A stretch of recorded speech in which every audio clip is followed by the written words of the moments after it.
સરકાર લડવાની વાત તો દૂર છે, તમે બોલો ને તો પણ ગમતું નથી. તમારા સોશિયલ મીડિયા અકાઉન્ટ બંધ કરી દે.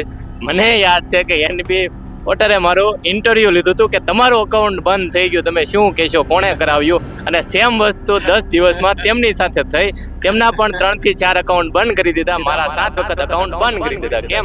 ખેડૂતની વાત કરતા હતા એટલે કે ખેડૂતની વાત કરો તો પણ આ લોકો રોકે છે. હવે આ લોકો તેમની તમામ હદ વટાવી રહ્યા છે અને ગુજરાતના એના બાપનું સમજે છે, ગુજરાતના લોકો તેમના નોકર છે એમ સમજે છે. તમે કહો આ લોકોને કઈ ભાષામાં જવાબ આપો?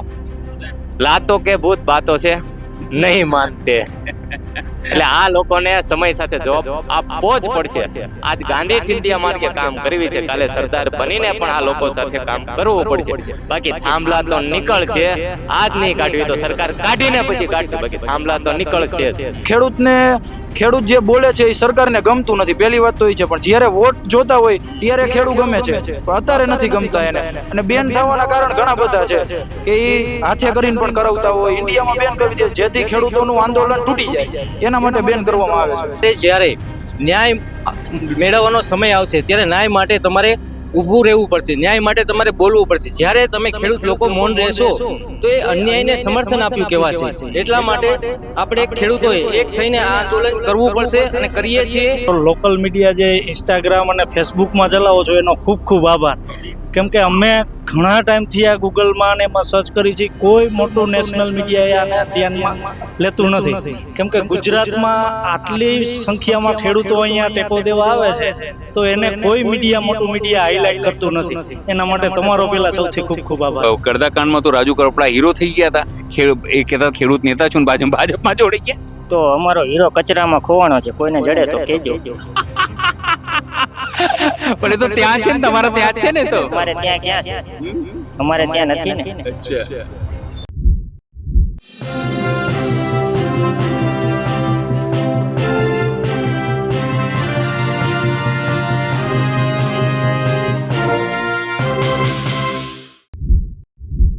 આ 10 દિવસમાં ન્યૂઝ પોર્ટલના 2 વખત ફેસબુક અને 2 વખત ઇન્સ્ટા આઈડી બેન કરવામાં આવી. પણ સતત ન્યૂઝ પોર્ટલ ખેડૂતોની વચ્ચે છે. જેતપરના ખેડૂતો હોય, કોણના ખેડૂતો હોય, અમદાવાદના ડરણના ખેડૂતો હોય, ત્યાં અમે પહોંચીએ છીએ, લોકોની સમસ્યા બતાવીએ. પણ જેતપુર એટલા માટે મહત્વપૂર્ણ છે કે આખા ગુજરાતમાં અત્યારે તે ખેડૂત આંદોલનનો એપી સેન્ટર છે. ઉપવાસીઓ સતત ઉપવાસ કરી રહ્યા છે, અહીંયા આંદોલન કરી રહ્યા છે, સરકારને જગાડવાનો પ્રયત્ન કરી રહ્યા છે. પણ સરકાર તરફથી એવી કોઈ સંકેતો નથી કે તે લોકોનો ઉપવાસ એ લોકો બંધ કરે. બેહોશ થાય છે, દવાખાનામાં જાય છે, ફરી આવીને પોતાની રીતે અહીંયા અડીખમ ઉપવાસ આંદોલન શરૂ કરી દે છે. દૂર દૂરથી લોકો તેમના સમર્થનમાં આવી રહ્યા છે, અમદાવાદથી આવી રહ્યા છે, આખા ગુજરાતમાંથી આવી રહ્યા છે, ઉપવાસ કરી રહ્યા છે કે જેથી તેમનું મોરલ ન તૂટે. કારણ કે ખેડૂત પુત્ર છે, એમને ખબર છે કે જો એક વખત પાક નુકસાન થઈ જાય તો ફરી વખત તેઓ તૈયાર હોય છે. મોરલ ક્યારેય તૂટતું નથી. એટલે આખા ગુજરાતના જે ખેડૂતો છે તે અહીંયા ભેગા થઈ રહ્યા છે. આ છાવણી તમે જુઓ, આ છાવણીમાં એ તમામ લોકો તમને દેખાશે જે ખેડૂતો માટે લડતા હોય છે. આપણી સાથે મયુરભાઈ છે, એમની શરૂઆત કરીએ. મયુરભાઈ, કેટલા દિવસથી છો અહીંયા? હું સવારે 9 વાગે આવ્યો. ભરૂચ જિલ્લાના 3 બસોમાં 120 ખેડૂતો સમર્થન માટે આવ્યા, 400 કિલોમીટર દૂરથી. એટલે કંઈક ને કંઈક ખેડૂત પીડામાં છે એ સાબિત થાય છે. અને આ પ્રશ્ન જે લોકો નાનો સમજે છે એ નાનો નથી. હજારો ગામ સાથે જોડાયેલો છે અને લાખો ખેડૂતોના ખેતર સાથે જોડાયેલો છે.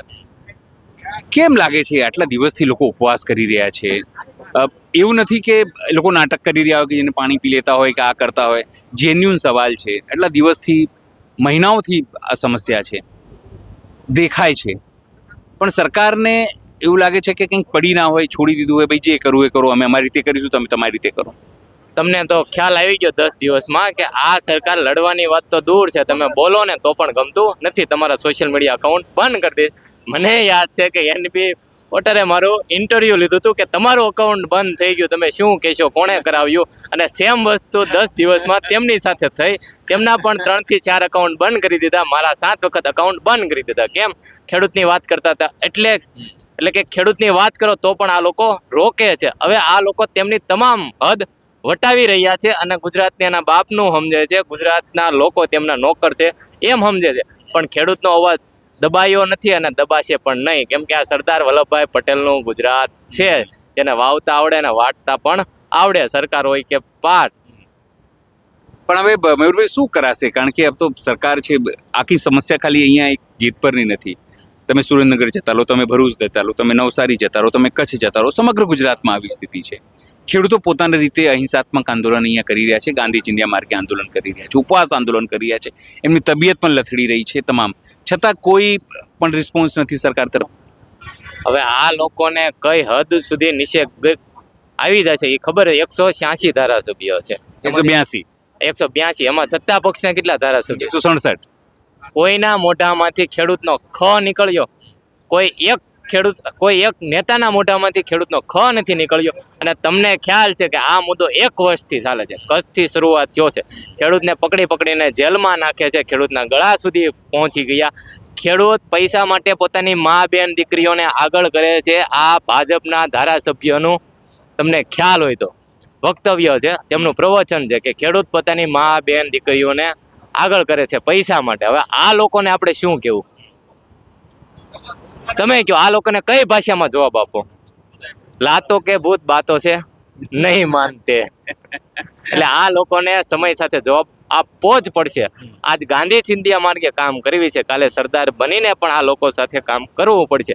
બાકી થાંભલા તો નીકળશે, આજ નહીં કાઢવી તો સરકાર કાઢીને પછી કાઢશે. બાકી થાંભલા તો નીકળશે જ. આ લખવું હોય ત્યાં લખી લે.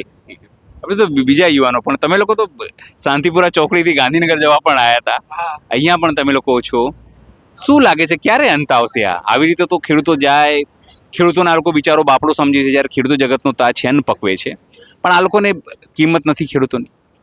આનો અંત આવશે, પણ હજી ગાંધી નીતિમાં તો નહીં આવે. મારા ખ્યાલ મુજબ સરદાર નીતિ અપનાવવી પડશે. ત્યાં સુધી તો આનો અંત આવવાનો નથી. કે જે કોઈ રાજકીય નેતા છે, પર્યાવરણ દિવસ હોય તો વૃક્ષારોપણ કરીને ઇન્સ્ટાગ્રામ સોશિયલ મીડિયામાં પોસ્ટ કરે છે, પણ જે ખેડૂતના ખેતરમાં છે ઓલરેડી બાગાયત, એને બચાવવા માટે માગો પહેલા, કે એને બચાવો પહેલા. કે વીજ પોલ આવે છે તો નુકસાન થાય છે ખેડૂતને, એ બધા ઉપર ધ્યાન દેવું. પહેલા પોસ્ટ મૂકીને વ્યૂ મેળવવાની કોશિશ ના કરવી. શું લાગે છે જે રીતે સરકાર બધાના ઇન્સ્ટા પેજ, આજે ખેડૂત ક્રાંતિ કોઈ છે એની ચેનલ બી એ લોકોએ બેન કરી દીધી, અમારી ચેનલ સતત 10 દિવસથી 4 વખત આ લોકોએ બેન કરી ચૂક્યા છે. તો આવી રીતે ખેડૂતોનો અવાજ, કારણ કે અમારા લોકોનો કોઈ વ્યક્તિગત કોઈ સ્વાર્થ નથી, અમે લોકો ખેડૂતોનો અવાજ પહોંચાડી રહ્યા છીએ. ડરણની વાત હોય, કોણની વાત હોય, જેતપરની વાત હોય, તો કેમ આ લોકો આવું કરતા હશે? મારું પણ એકાઉન્ટ છે સોશિયલ મીડિયામાં, ખેડૂત પુત્ર દીપ તરીકે. એ પણ હમણાં 2 દિવસ પહેલા બેન કરી દીધું હતું. એટલે મૂળ ખેડૂત જે બોલે છે એ સરકારને ગમતું નથી. પહેલી વાત તો એ છે. પણ જ્યારે વોટ જોતા હોય ત્યારે ખેડૂત ગમે છે, પણ અત્યારે નથી ગમતા એને. અને બેન થવાના કારણ ઘણા બધા છે, કે એ હાથે કરીને પણ કરાવતા હોય. ઇન્ડિયામાં બેન કરવી દે જેથી ખેડૂતોનું આંદોલન તૂટી જાય, એના માટે બેન કરવામાં આવે છે. આપણી સાથે બીજા પણ લોકો છે. શું કહેશો, જે રીતે ઉપવાસ આંદોલન કરી રહ્યા છો, સતત આટલા સમયથી અહીંયા બેઠા છે, લોકો આવે છે તમારા સમર્થન પણ ખૂબ મળી રહ્યું છે આખા ગુજરાતમાં. અત્યારે એપી સેન્ટર થઈ ગયું છે. પણ સવાલ એ છે કે હજુ પણ એવું કોઈ વસ્તુ નથી થઈ સરકાર તરફથી કે તમને બોલાવવામાં આવે, અથવા જે લોકો આવ્યા છે એ લોકો અડધી અધૂરી વાત લઈને આવે છે, મામલતદાર આવે છે કે કલેક્ટર આવે છે, પણ તમારી વાત જે એક જ મુદ્દાની વાત છે કે ભાઈ તમને યોગ્ય અમને વળતર આપો, કોઈ વધુ તમે માંગતા નથી. તો આ વાત કેમ નથી સમજાતી આ લોકોને? જે રીતે મયુરભાઈ હમણાં વાત કરી કે આ જે સરકાર છે એ ખેડૂતોના મુદ્દા સમજી નથી શકતી, એવી જ રીતે આપણા ભગવદ્ ગીતામાં પણ શ્રી કૃષ્ણ ભગવાને અર્જુનને કહ્યું છે, અધ્યાય 2 શ્લોક નંબર 3, કે જ્યારે ન્યાય મેળવવાનો સમય આવશે ત્યારે ન્યાય માટે તમારે ઊભું રહેવું પડશે, ન્યાય માટે તમારે બોલવું પડશે. જ્યારે તમે ખેડૂત લોકો મૌન રહેશો તો એ અન્યાયને સમર્થન આપ્યું કહેવાશે. એટલા માટે આપણે ખેડૂતોએ એક થઈને આ આંદોલન કરવું પડશે, અને કરીએ છીએ. અને બધાનો સપોર્ટ મળી છે. ખાલી જેતપુર ગામ માટે નહીં, પણ જેતપુર ગામ માટે આગળ વધીને પૂરા ગુજરાતનું આજે એક ખેડૂત આંદોલન ચાલુ રહ્યું છે. તો સરકારે આજ નહીં તો કાલે જવાબ આપવો પડશે. જે રીતે મયુરભાઈએ કીધું કે ગાંધી નીતિ અપનાવીએ છીએ, તો જો ગાંધી નીતિમાં નહીં સમર્પણ થાય સરકારનું, તો આપણે સરદાર નીતિ બી અપનાવીશું અને આપણું આગળ કાર્ય આંદોલન. કેટલા દિવસ તૈયારી છે તમારા લોકોની? કારણ કે સરકાર તો કંઈ ખબર નહીં પડતી શું કરવા માંગે છે. અમિત શાહ આવે છે, વડાપ્રધાન નરેન્દ્ર મોદી આવે છે, આની કાર્યક્રમો કઈ પતાઈને જતા રહે છે, પણ ખેડૂતોનું કોઈ હાલચાલ જાણતા નથી. એટલું જ કહે છે કે ભાઈ હવે તો ખેડૂતોની સરકાર છે અમારી, અમે તો ખેડૂતોને 2000 આપીએ છીએ, અમારા ખેડૂતો બહુ સુખી છે, આવી બધી વસ્તુ વાત કરવામાં આવે છે. સાહેબ, જે વાત તમે કરી રહ્યા છો 2000 ખેડૂતોને આપી છે, અત્યારે તમે ગામડામાં હોય કે સિટીમાં હોય, 2000 રૂપિયાની વેલ્યુ તમે જાણી શકો છો. ક્યાં ડોલરનો ભાવ છે, ક્યાં આપણા ઇન્ડિયા રૂપીઝનો ભાવ છે, બરાબર? 2000 રૂપિયા એટલે સામાન્ય 2000 રૂપિયા થયા. અને જે વાત કરી કે આંદોલન ક્યાં સુધી રહેશે, શું તૈયારી છે, તો આંદોલન 10-11 દિવસો માટે નથી. આની પાછળનું બેકગ્રાઉન્ડમાં વર્ક ચાલુ છે, અને અમે પૂરતો જે સરકારને જવાબ જોઈએ છે એ સરકારને જવાબ આપીશું. કઈ રીતે આપશો જવાબ હવે? એ વિચારણા ચાલુ છે. આંદોલન અમારી શાંતિથી જે રીતે આંદોલન થઈ રહ્યું છે, જે બધા ખેડૂતોનું જે આંદોલનમાં સમર્થન છે એ રીતે જ અમે આગળ વધીશું. પછી આગળનો પ્રયાસ બીજું પાર્ટ છે. બીજા પણ છે. ક્યાંથી આવ્યો છો તમે? જેતપરના છો કે બહારના છો? ના, મારું ગામ લજાય છે. અચ્છા. અને પહેલાં તો સૌથી પહેલાં તમારો લોકલ મીડિયા જે ઇન્સ્ટાગ્રામ અને ફેસબુકમાં ચલાવો છો એનો ખૂબ ખૂબ આભાર. કેમ કે અમે ઘણા ટાઈમથી આ ગૂગલમાં અને એમાં સર્ચ કરી છે, કોઈ મોટું નેશનલ મીડિયાએ આને ધ્યાનમાં લેતું નથી. કેમ કે ગુજરાતમાં આટલી સંખ્યામાં ખેડૂતો અહીંયા ટેકો દેવા આવે છે તો એને કોઈ મીડિયા મોટું મીડિયા હાઇલાઇટ કરતું નથી. એના માટે તમારો પહેલાં સૌથી ખૂબ ખૂબ આભાર. નહીં, અમારું તો કામ છે સાહેબ કે દેખાડીએ નાના લોકોનું. અમારી ઘણી બધી લિમિટેશન્સ હોય છે અને સરકાર અમને પણ બેન મૂકે છે, પણ એ વાતનું અમને દુઃખ નથી. પણ ખાલી સવાલ એ છે કે કેટલા દિવસ આ ઉપવાસ ચાલુ રહેશે? ઉપવાસ તો સાહેબ આ નિલેશભાઈની જે અત્યારે આ જેટલા લોકો ઉપવાસ પર બેઠા છે એમની કેપેસિટી સારી છે. આ નપટની સરકાર 11 દિવસ થઈ ગયા તો પણ હજી ધ્યાન નથી દોરતી. પણ જો આ આંદોલનકારીને કાંઈ પણ થઈ ગયું તો આખા ગુજરાતના ખેડૂતો એક થઈને શું કરશે એ સરકારને વિચારવું રહ્યું. પણ સરકાર કેમ નથી વિચારી રહી? શું લાગે છે તમને? સરકાર અંદરખાને વિચારી રહી છે અને આંદોલનને કેવી રીતે તોડવું એના પૂરા પ્રયત્નો કરી રહી છે અંદરખાને. અત્યારે હાઇલાઇટ નથી કરતી અને આંદોલનને કેવી રીતે તોડવું એના વિચારોમાં છે. તોડવા માટે, સમાધાન માટે નહીં. સમાધાન માટે હજુ કોઈ એવા આપણને દેખાતા નથી કે આ લોકો સમાધાન કરવા માંગે છે. બાકી આ લોકો અંદરખાને આંદોલન તોડવાના પ્રયત્નો કરી રહ્યા છે. તો પછી કેવી રીતે? કારણ કે તમને લોકોનું સમજો ભરૂચ હોય કે અન્ય જિલ્લાઓ, કચ્છ, બધી જગ્યાથી સમર્થન મળી રહ્યું છે. સમજો ખેડૂતો કંઈ તૂટી નથી રહ્યા, ખેડૂતો સતત આવી રહ્યા છે, આપણે ભીડ અહીંયા જોઈએ છે. તો પછી રસ્તો શું કાઢશો આનો? રસ્તો આનો સાહેબ સમય આવીએ દેખાડવાનો હોય. અત્યારથી જો આપણે અહીંયા જાહેર કરી દઈએ તો આ સરકાર એવી છે કે આ લોકો અત્યારથી જ એને મિટાવવાની કોશિશ કરે છે. એટલે એ ટાઈમ આવીએ દેખાડી દેવાનું છે. બાકી તમે અત્યારે જોવો છો કે ગામડે ગામડે હવે તો મોરબી જિલ્લો પૂરતું સીમિત નથી રહ્યું આંદોલન, આખા ગુજરાતનું આંદોલન છે. એટલે આખા ગુજરાતના ખેડૂતો જે રીતે સલાહ સૂચન મળશે અને એમાં સારું લાગશે એ મુજબ આગળના પગલાં ભરવામાં આવશે. શું નામ છે આપનું? સંકેત અઘારા. ક્યાંથી આવ્યો સંકેતભાઈ આપ? જેતપર. જેતપરના છો. કેટલા દિવસથી તમે અહીંયા બેઠા છો? અમે તો રોજ 12 દિવસથી અહીંયા જ છીએ લગાતાર. અચ્છા. શું લાગે છે કેમ સરકાર તમારી લોકોની વાત નથી સાંભળી રહી? હવે વાત શું સાંભળે? એને જ પહેલાથી જ પાર્ટનરશિપ કરી લીધી હોય અથવા કાંઈ અહીંયા ધ્યાન દેવા તો કોણ આવે? નકર તો ચૂંટણી ટાઈમે તો ભાઈઓ બહેનો કરતા કરતા આવે. તો અત્યારે કેમ કોઈ દેખાતું નથી? કેમ નથી દેખાતું? તમને શું લાગે છે? હવે આ સરકારની મિલી ભગત હોય તો હવે એમ કંઈક ગપલું હોય તો ન દેખાતું હોય. તો કેટલા દિવસ હવે બેસવાની તૈયારી છે? બેસવાની. હવે સરકાર જવાબ ન દે ત્યાં સુધી પછી આગળ બીજા પગલાં ભરતા આવડે. તૈયારી છે પૂરી? પૂરી. ખાસ કરીને આ આંદોલનની ખાસિયત એ છે કે યુવાનો બહુ મોટા પાયે જોડાયા છે. સામાન્ય રીતે ખેડૂત આંદોલનમાં યુવાનો જોડાતા નથી. બાપો જોડાય, દાદાઓ જોડાય, કાકાઓ જોડાય, યુવાનો દૂર રહેતા હોય છે. લાગે છે કે યુવાનો આ આંદોલનમાં જોડાયા છે, એક સારી વાત છે.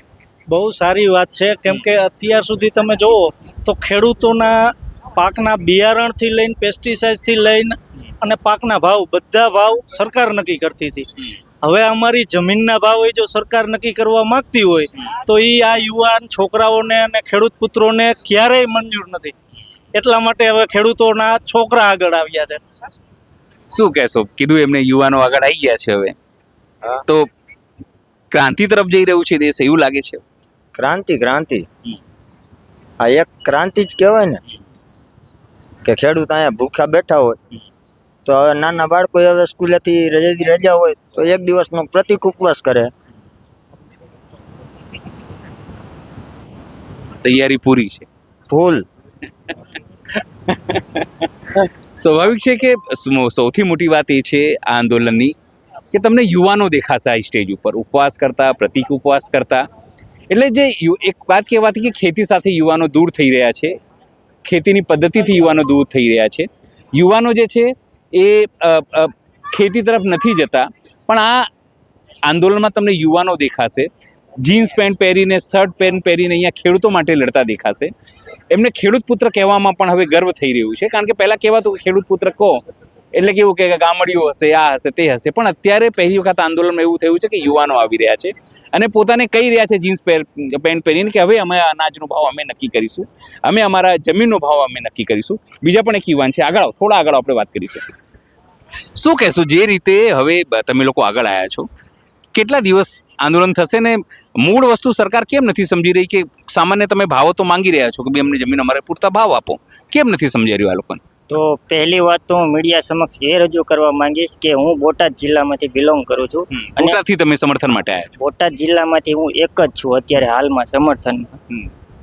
જે કડદા કાંડમાં રાજકીય પક્ષના રોટલા શેકાણા હતા, જે ખેડૂતને માર પડ્યો હતો, એ ખેડૂતો આજે કોઈ પણ સમર્થનમાં આવવા તૈયાર નથી. કારણ એક જ છે કે સરકારના ખંભે હાથ રાખીને ખેડૂતો ચાલતા હતા. પણ આજ પછી અમારો વિચાર એવો છે કે કોઈ પણના ખંભે હાથ રાખીને ચાલવાનું નથી. તમારે ત્યાં તો કડદા કાંડમાં તો રાજુ કરપડા હીરો થઈ ગયા હતા, એ કહેતા ખેડૂત નેતા છું ને ભાજપમાં જોડી ગયા. તો અમારો હીરો કચરામાં ખોવાણો છે, કોઈને જડે તો કહેજો.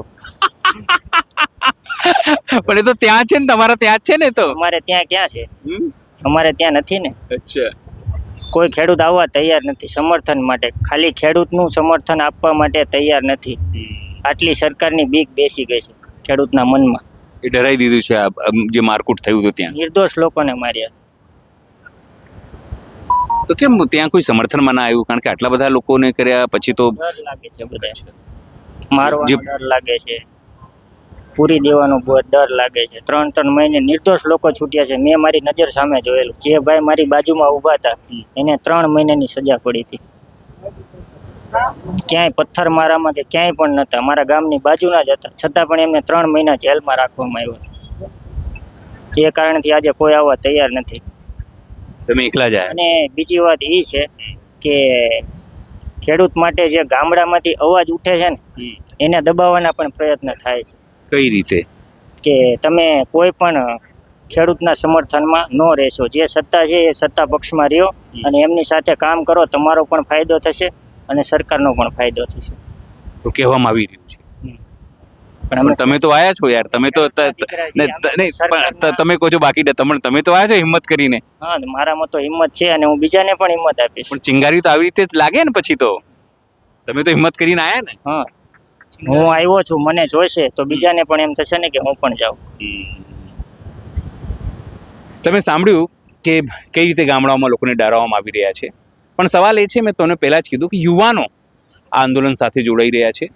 આપણે એવું નથી કહેતા કે કોઈ મોટી ક્રાંતિ થશે, પણ યુવાનોમાં ખેતી લઈને જાગૃતિ આવી રહી છે.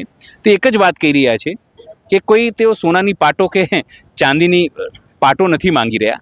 એમના યોગ્ય વળતર એમના ખેડૂતોની જે જમીન જે અપાઈ રહી છે, કારણ કે પ્રાઇવેટ કંપનીઓ છે, આપણે કોઈ વ્યક્તિગત કોઈ કંપનીને ટાર્ગેટ ન કરીએ, પણ આના માટે તો સરકાર જવાબદાર છે. ગાંધીનગરમાં બેઠેલી સરકાર હોય કે પછી દિલ્હીમાં બેઠેલી સરકાર.